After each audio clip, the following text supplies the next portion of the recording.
Hello guys, આ advertisement પાયલોટના interview માટે છે 108 પ્રોજેક્ટ માટે, જેમાં ધોરણ 10 પાસ કમ્પલસરી છે.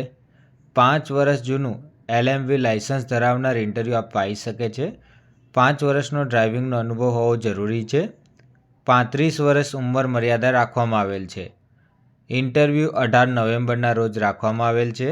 સમય સવારે 10થી બપોરે 12 વાગ્યા સુધીનો રહેશે. ઇન્ટરવ્યૂના સ્થળ નીચે જણાવેલા છે: વલસાડ, છોટાઉદેપુર, દાહોદ, વડોદરા, ગાંધીનગર, કચ્છ, દેવભૂમિ દ્વારકા, જૂનાગઢ, સુરેન્દ્રનગર અને ભરૂચ. આના સિવાય જેને જે પણ ક્વેશ્ચન હોય કોમેન્ટ કરી શકો છો. 10માની માર્કશીટ અને લાઇસન્સ આ તમારે ઇન્ટરવ્યૂ જ્યારે આપવા જાઓ તેનું ઓરિજિનલ કે ઝેરોક્સ લઈને જવાનું રહેશે. And guys, like, share and subscribe કરવાનું ના ભૂલતા, જેથી જરૂરિયાતમંદ વ્યક્તિઓ સુધી આ માહિતી પહોંચી શકે.